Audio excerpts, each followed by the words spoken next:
All right, let's start with a bit of a paradox, shall we? What if the best person to teach you about happiness wasn't some smiling, cheerful guru, but one of the most famously pessimistic thinkers in all of history? Today, we're digging into Arthur Schopenhauer's Pessimist's Guide to Happiness.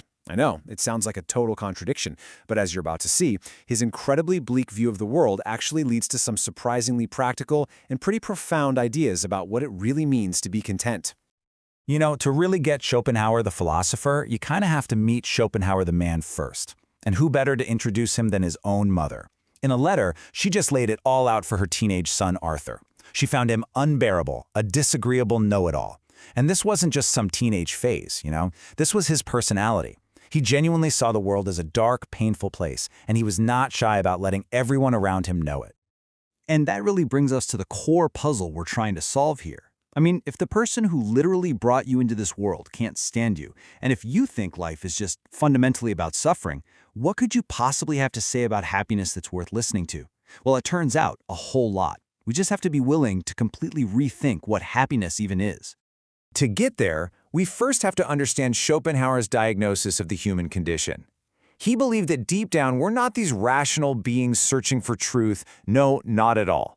At our core, we are creatures of desire, constantly striving, constantly wanting things we don't have. This quote just nails his grim assessment perfectly.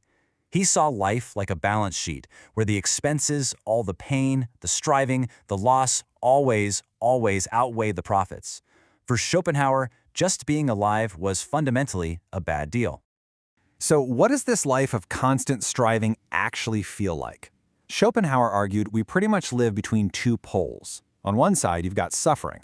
That's the state of wanting something you don't have, that painful feeling of lack.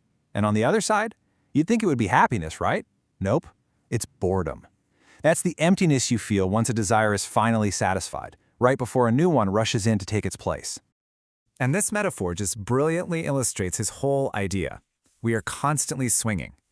We suffer because we want something. Then we get it, and for a brief, tiny moment, there's relief.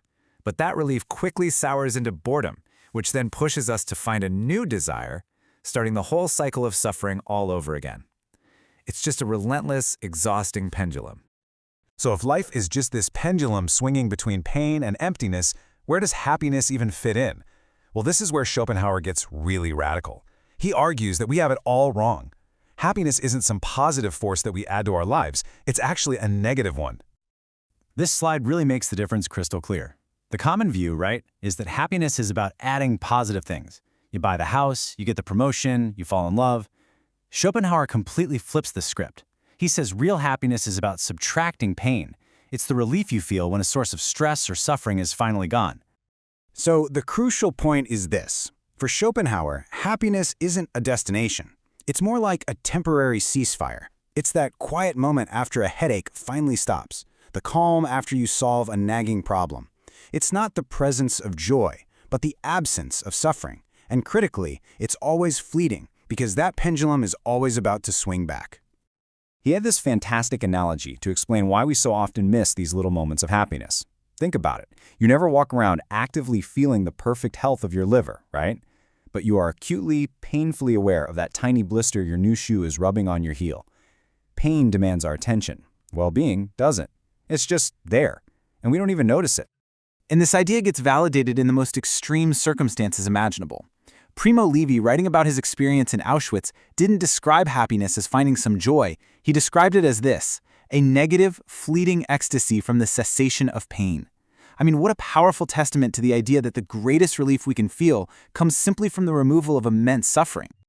Okay, so if happiness is just the absence of pain, how do we get more of it? Or maybe a better question, how do we get less pain? Schopenhauer, borrowing heavily from the ancient Stoics, offered a pretty practical toolkit for living what he called a semi-satisfied life. Notice he didn't say a perfectly happy one. He thought that was impossible. The goal is just to minimize the suffering. So how do we actually do this? See, pain gets our attention automatically, but feeling happy, that actually requires a conscious effort. So, according to this framework, when a problem finally resolves or a worry just disappears, you have to do step 2. You have to actively pause. You reflect on the suffering that was just there. And then, step 3, you consciously appreciate that it's gone. That moment of reflection is the switch that allows you to feel happy, not just be free of pain for a second. And here are his ground rules for navigating that pendulum. First off, limit your desires. The fewer things you want, the fewer chances for disappointment. Next, manage your expectations. Don't assume the universe owes you anything. Crucially, you have to accept that suffering is a non-negotiable part of life, just like getting older. And always, always be suspicious of intense joy. Because, as he said, every great pleasure is an illusion. All right, now for the final twist in the story. Schopenhauer believed there was an ultimate escape from the pendulum of suffering, an ideal path, but it's not the one he took. And this reveals a really human contradiction right at the heart of his philosophy. The ideal path, he argued, was to be a saint, the ascetic who completely renounces all worldly desires, basically stopping the pendulum for good. But Schopenhauer knew that very few people could or even would achieve this. So for the rest of us, there's the other path, the path of the philosopher, not aiming for sainthood, but for a manageable, comfortable, semi-satisfied life.